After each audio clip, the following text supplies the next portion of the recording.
que ahí no solamente depende de México, no hay otros agentes participando. Creo que es clave. Yo te diría que la razón por la cual esperamos un crecimiento más moderado en gran parte viene por el tema de la inversión.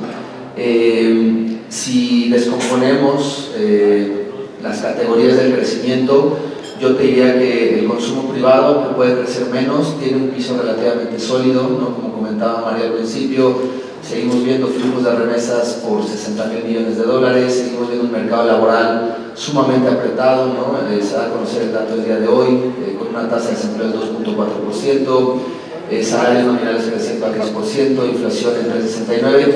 Creo que eso abona, la parte de exportaciones también, pero creo que la gran explicación de por qué podríamos esperar un crecimiento más moderado es justamente el componente de inversión.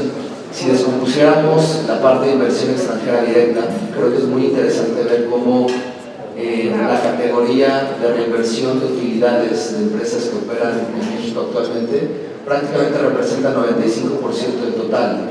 Es decir, el componente de nuevas inversiones ha venido perdiendo participación, ¿no? Llegaba a estar en los 20-25%, y creo que para poder detonar digamos, este tipo de componente dentro de la inversión extranjera, pues hace falta este tema de la certeza, ¿no? Entonces coincido, yo creo que lo que pueda hacer que la economía crezca 1.3 o 1 o ligeramente bajo de 1, como otras casas lo tienen, creo que va a depender mucho de cómo se comporte la inversión, y evidentemente pues esto va a depender mucho de cómo evolucionen pues estos factores, estos procesos que se comentaban. Y sí, por eso ponemos en este caso 2025 a la inversión probablemente como el componente que menos va a contribuir para la parte de crecimiento, ya viéndolo todo como una realidad. Gracias. Y Sofi, siguiendo en este contexto, y por favor nuestros panelistas libres de participar, este es un foro. Ya me iba a meter aquí. Sí, a ver, María, ¿quieres? No, porque el tema. ¿Quieres después de Sofi? No, Bueno, no, yo iba a continuar un poco con tu comentario que me parece interesante e importante. Tenemos muchos retos, por supuesto que sí, o sea, no nada más hemos construido nuestro presupuesto con variables que hoy parecieran que no están tan cercanas. También tenemos un reto importante en Pemex.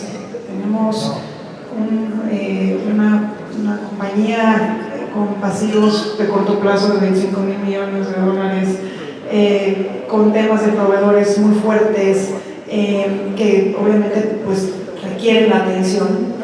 Y si queremos, obviamente, pues lograr bajar este déficit del 6% y no hacia abajo como pretende el presupuesto, pues es importante la inversión. O sea, no hay forma de crecer y no hay forma de bajar el déficit si no es porque entra la inversión. Y para que haya inversión, tiene que haber seguridad y tiene que haber certeza. Eso va junto con pegado. Entonces, sí es importantísimo que consideremos eso de cara a la regulación secundaria que va a salir próximamente en febrero, para que determinemos de verdad el apetito que tiene México por hacer las cosas funcionar, ¿no? Si verdaderamente queremos llamar esta inversión y acompañar este crecimiento y lograr todas estas expectativas y llegar hasta el 25% y más, y lograr que Pemex solvente todos estos retos, pues necesitamos inversión privada. ¿Qué tanto quiere el gobierno verdaderamente que el sector privado participe? ¿Y en qué nivel y con qué condiciones? Si va a haber condiciones de igualdad para que los privados y los públicos puedan entrar, si va a haber certeza, si va a haber reglas claras, o si vamos a estar supeditados como privados, ¿no? al interés público, de empresas públicas. Entonces, sí es importante que haya igualdad de condiciones, que las reglas estén claras, que la regulación secundaria le dé certidumbre a la inversión, porque de ello depende que logremos esta inversión, de ello depende que nuestras finanzas públicas permanezcan pues sólidas y que se vea un déficit que vaya decreciendo, y y bueno, pues es muy importante esto claramente para el crecimiento económico de México. Gracias, María, y qué bueno que tocaste el tema de Pemex, que tú lo tienes muy medido. Me encantaría que nos dieras tu punto de vista y sobre todo lo del futuro, Sofi, y también tu sugerencia de políticas públicas para poder ver este futuro y este crecimiento, pero verdaderamente conscientes de que podemos hacerlo. A ver, breve comentario sobre Pemex. Creo que el problema con Pemex es la gobernanza. Por supuesto que tiene un componente de un enorme pasivo laboral. Tiene además la cachucha ahora de pues, ser una empresa social, bueno, una empresa pública con un mandato pues, más bien de corte social, y eso incurre en un riesgo de pues, seguir endeudándose y ya no fijarse necesariamente en ser eficiente. Sin embargo, creo que la salida resumida sería invertir en la parte de extracción y venta de crudo, de forma tal que se genere cash flow, y entonces pues se pueda empezar a pagar la deuda. Pero eso viene pues, de la mano con la certeza de las reglas claras que estaba mencionando María. También hay varias propuestas, muchas voces expertas que dicen dejemos de refinar. Claramente Dos Bocas se le sigue invirtiendo dinero, equivalente a 3 veces el PIB de Tabasco a lo largo de los años, pero el punto está en concentrarnos en que sea una venta de petróleo, insisto, para que siga entrando dinero. Pero creo que una parte que hemos discutido un poco es la creación de capacidad de almacenaje. O sea, con independencia de cómo avancen las negociaciones con Estados Unidos, que tiene el gas natural más barato del mundo y que obviamente eso ayuda muchísimo a la producción, hay un tema donde México solo tiene el equivalente a 2 días de operación. Entonces, hay un espacio de oportunidad para invertir desde lo privado, justamente en el almacenamiento, para poder mantener el nivel de producción y comprar el commodity en otros lares, aunque no sea tan barato. Entonces, creo que ese es un gran elemento, porque pues, para poder producir necesitas energía y también necesitas agua. La reconversión de las tecnologías del campo. Necesitamos poder aprovechar el agua de mejor manera. No es posible que el 70-75% del agua en México sea utilizada en el campo, solamente el 15-20% de las ciudades y el resto de la industria. O sea, tenemos que ser más eficientes y obviamente, eso no lo digo yo, lo dice el Foro Económico Mundial, el principal riesgo de México de aquí a 10 años es la falta de agua, la sequía. Entonces, sequía y mala asignación del agua, mala capacidad de reutilización, bueno, pues obviamente ese es otro de los grandes retos. Y finalmente, el tema del Estado de Derecho, que decía aquí mi colega que no existe, coincido en que es una acepción muy genérica. Yo la dividiría en dos. La parte de la certeza jurídica, que ahorita el proceso de selección de jueces y magistrados inevitablemente va a estar involucrado en componentes políticos muy importantes. Por ejemplo, la elección en distritos particulares donde hay bastiones pues, más partidistas que en otros, de jueces y magistrados federales que tendrían que elegirse a nivel nacional, pero por logística, por tiempos, por publicación no se va a poder. Pues obviamente todo eso le mete muchísima incertidumbre a la inversión, y claramente vimos que el año pasado, a pesar de tener ya 24 puntos del PIB en inversión, eso no se tradujo en mayor empleo formal, lo cual es raro, ¿no? La teoría económica nos dice que si hay inversión, hay confianza y hay mayor empleo formal. Sí, pero nadie se va a aventar a crear un mayor pasivo laboral, dadas las reglas mexicanas en esa materia, si no tiene la certeza jurídica. Entonces, algo así como 7 de cada 10 analistas consultados por Banco de México, 8 de cada 10 considera que en los próximos 6 meses van a ser un mal momento para invertir. Más o menos 6 de cada 10 piensan que ahorita es un mal momento para invertir, y sin embargo la inversión llega. Entonces, Estado de Derecho o no, la inversión llega donde hay rendimientos positivos. ¿Cuál es el reto? Bueno, que transitemos la elección del Poder Judicial no solo como un trámite, sino que haya un proceso de profesionalización. Tenemos además problemas, insisto, políticos cruzándonos en la materia de selección de jueces y magistrados. Saben que el Poder Judicial tiene ahorita un comité inexistente para la selección, que sería, digamos, el comité fuerte, o de ahí tendrían que emanar los candidatos más sólidos en materia judicial, cuando ahí tenemos un problema que no hemos ni siquiera empezado a discutir bien. Y por el lado de la certeza jurídica de las personas, también está la seguridad pública.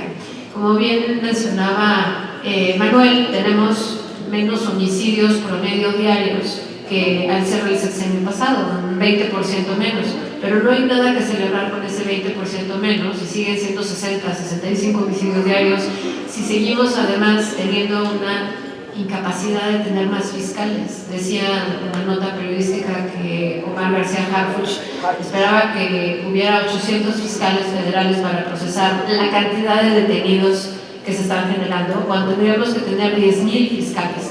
O sea, de 10,000 que tendríamos que tener, hay 800. Entonces, aunque cambie la estrategia de seguridad, ¿qué vamos a hacer con todos los detenidos? Pues eventualmente van a tener una puerta giratoria, que era la queja que teníamos pues desde el sexenio de Calderón, ¿no?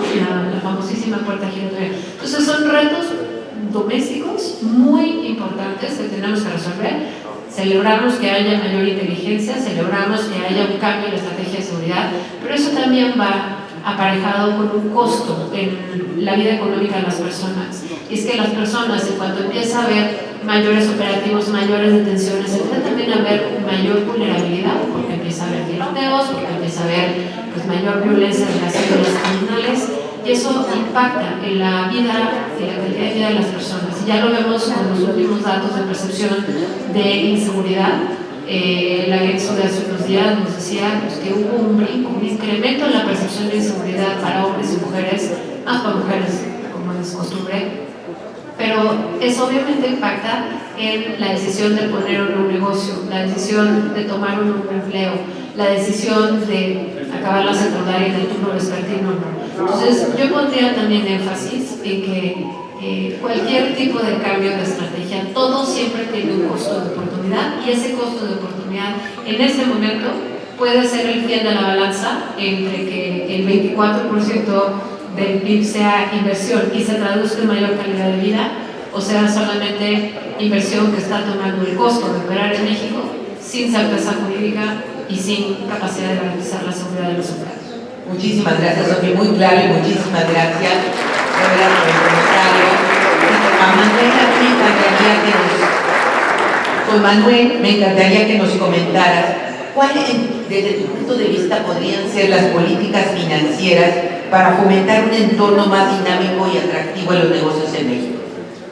Gracias. A ver, creo que ustedes lo tienen clarísimo y va a ser hasta redundante lo que yo voy a decir, pero debemos de dejar de acostumbrarnos a recibir lo mínimo del gobierno, porque creo que no les ha caído el 20 que si este país camina, avanza, si llega la inversión pese a todo el escenario desastroso que tenemos y sobre todo el que se heredó, es por la inversión privada, es porque se apuesta capital, es porque se arriesga, es porque se emprende, es porque se está innovando, es porque se genera empleo y se trata de llevar prosperidad al país. Así que no es una concesión de las autoridades el invitar al sector privado, a los empresarios, a las empresarias a sentarse a la mesa y escucharlas.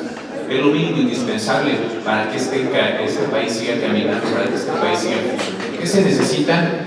Reglas claras, certeza jurídica, que no se muevan las reglas a la mitad del juego, como se están moviendo hoy, que no haya legislaciones nocivas, esta reforma de supremacía constitucional, donde se vuelve inatacable, inapelable cualquier reforma de la Constitución, porque así lo definen, porque así lo determinan, y al rato, insisto, en 3, 4, 6 meses nos vuelven a cambiar la regla, nos vuelven a cambiar la ley.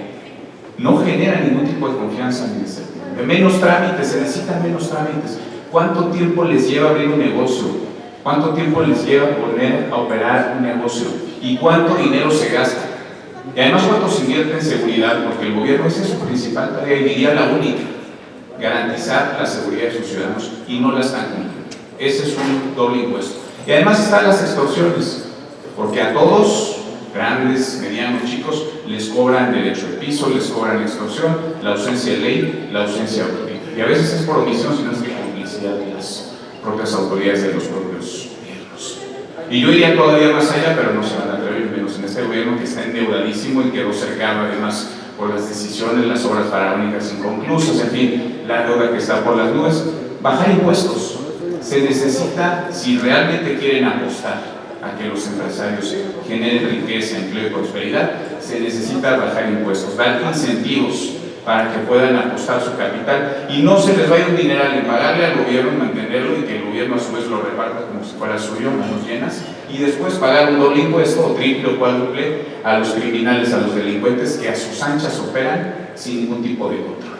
Entonces, creo que, insisto, suenan muy bien las palabras para estos primeros 100 días. Ojalá en los días que están por venir se reflejen esas palabras en acciones y en hechos concretos, porque de saliva yo creo que ya todos estamos cansados. Así que se necesitan hechos concretos, resultados, y si realmente se va a involucrar a los empresarios, hay que escucharlos, y lo que derivará de esa escucha seguramente serán políticas públicas mucho más amigables para que se fomente inversión, para que llegue el empleo y para que realmente México pueda capitalizar el enorme potencial que tiene, no solamente por el talento y la inteligencia de quienes aquí vivimos, sino por la cercanía con la economía más del mundo.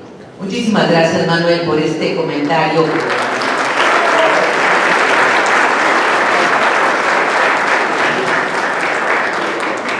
María, a mí me encantaría que tú nos platicaras sobre todo cómo te fue, cómo percibes el Plan México, pero cómo te fue en el Reino Unido y tu de Viva Day en New York, que recientemente estuviste ahí, que también doña Josefa González Blanco mencionó que es un éxito. El apetito de los inversionistas extranjeros, ¿tú cómo lo sentiste y cómo sientes en el Plan México esta oportunidad de poderla aplicar?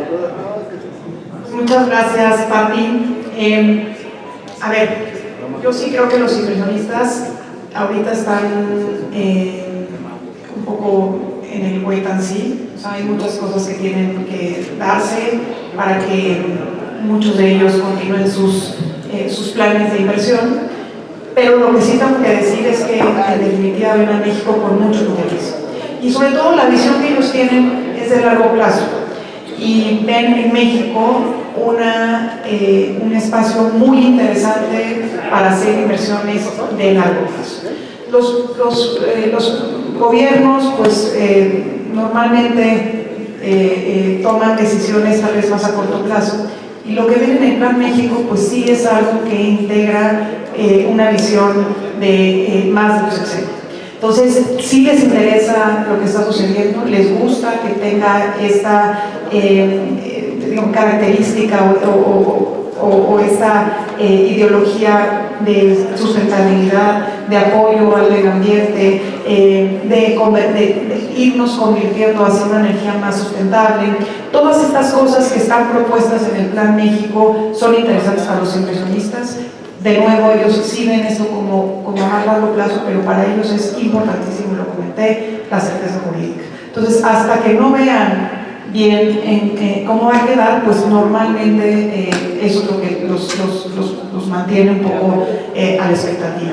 Ahora hemos visto buenos anuncios de inversión. O sea, ayer se anunció Nestlé, estuve en la reunión de los empresarios de Canadá, por ejemplo, en ese Ciudad Dialogue también se platicó con los empresarios más relevantes que tienen inversiones en México, canadienses, y la verdad el interés de Canadá es subirse con México a toda esta conversación con Estados Unidos, a seguir invirtiendo en México, a continuar sus proyectos de expansión y de inversión. Entonces, aunque sí, por supuesto, diciéndole a la presidenta, tenemos estos retos, estas sugerencias, etc.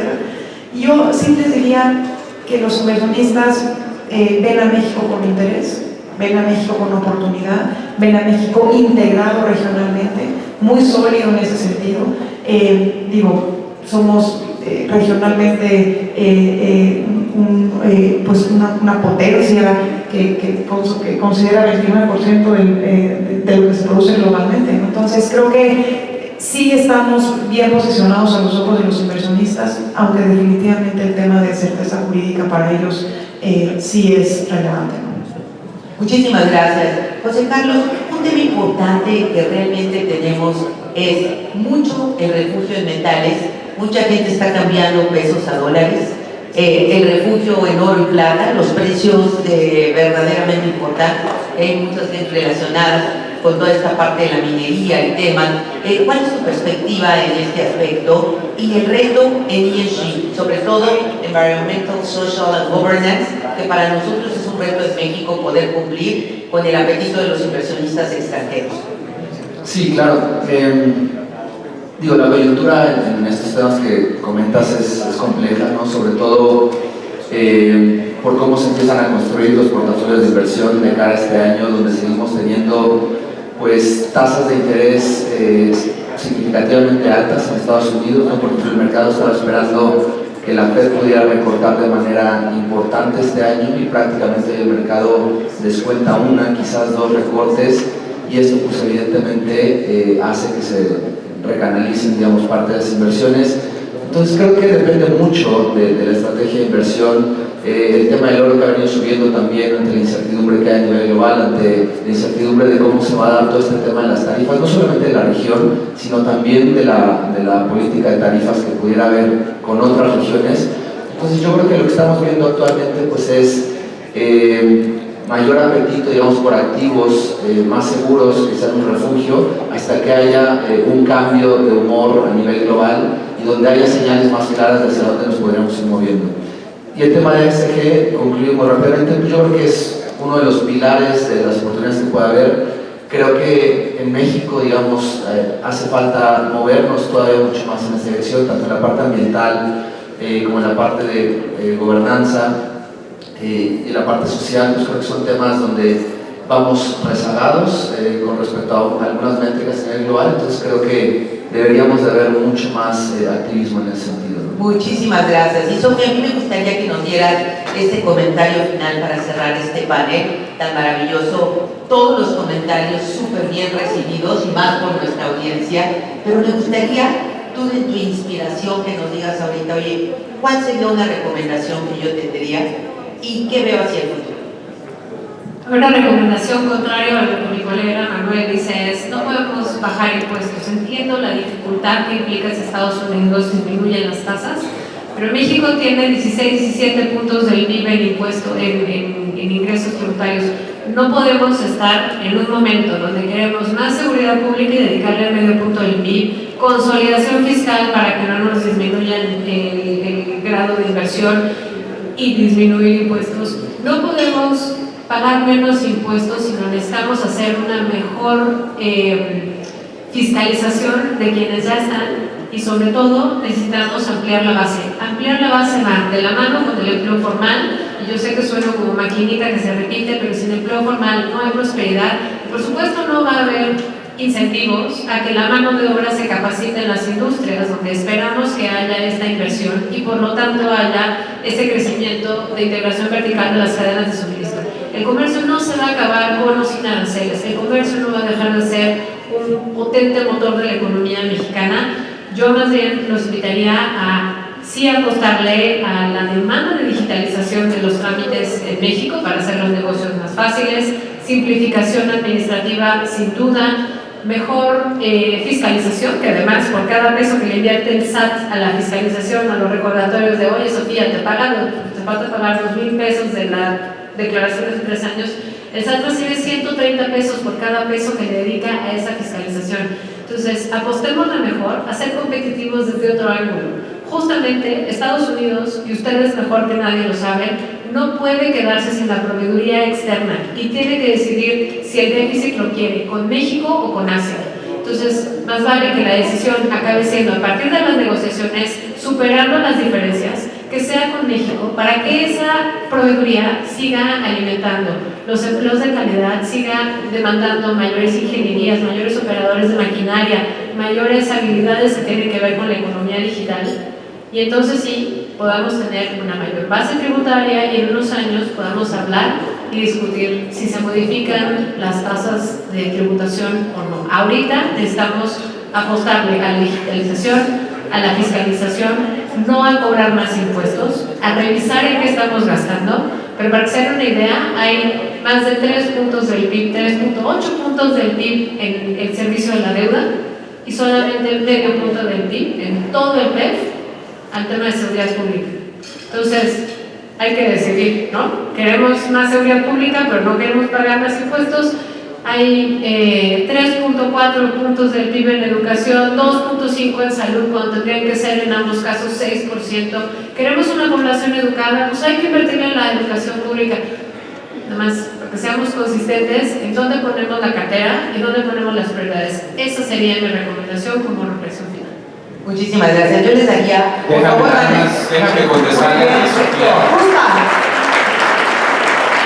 Porque por supuesto yo estoy convencido, digo, ya nos echaremos en algún momento un café, una discusión, un debate.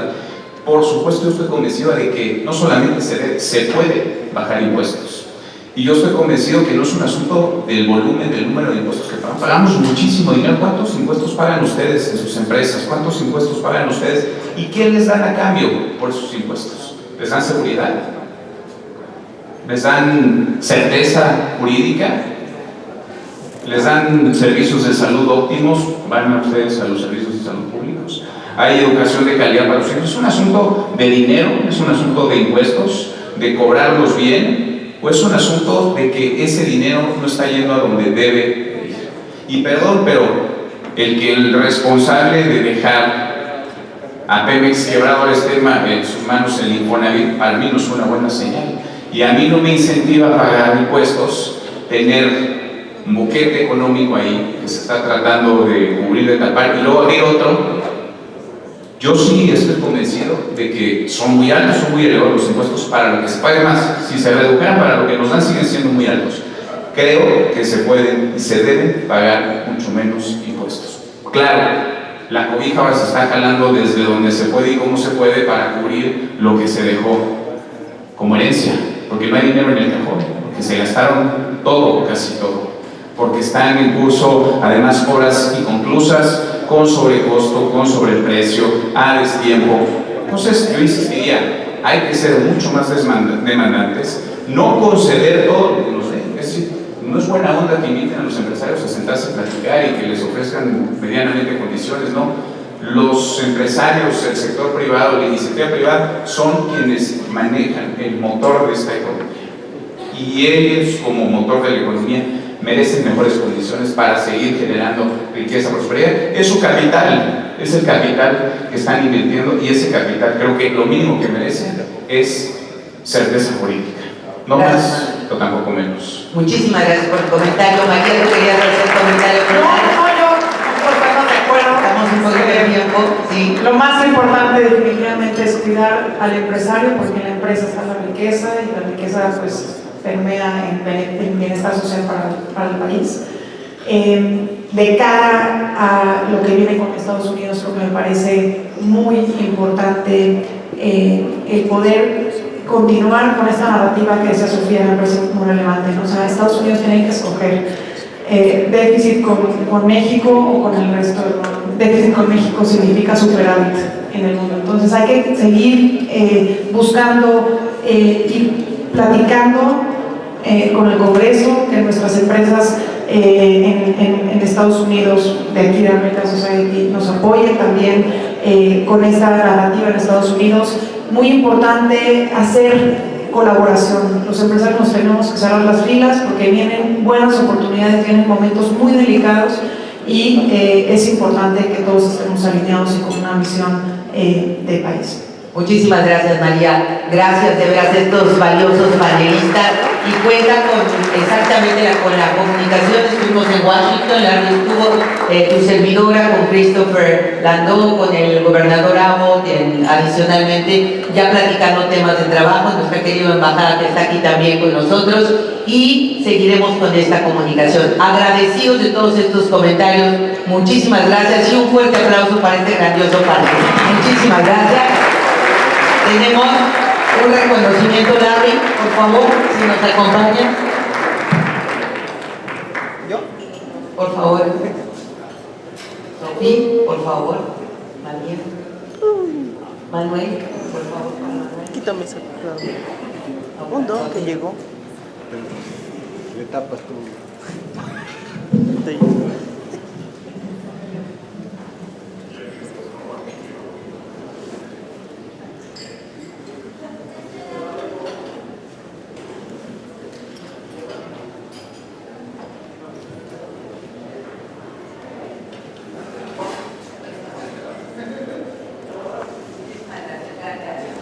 Demos un fuerte aplauso para despedir a nuestros panelistas.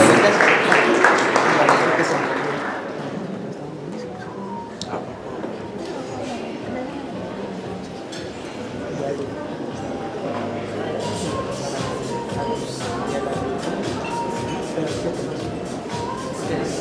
la dirección.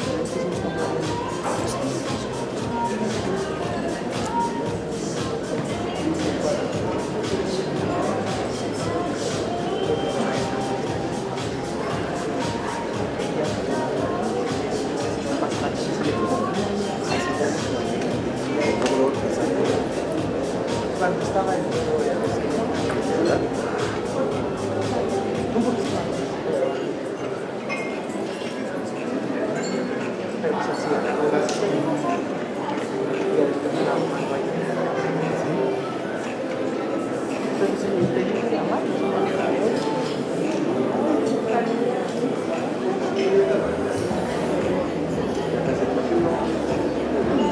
Pero pues así,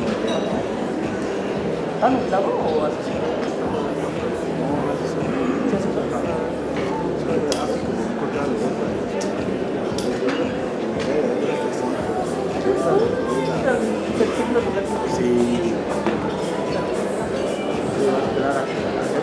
Continuando con el programa, daremos inicio con el siguiente conversatorio, por lo que invitamos al escenario a la secretaria de Turismo, Josefina Rodríguez Zamora, y a Larry Rubin, presidente de American Society of Mexico.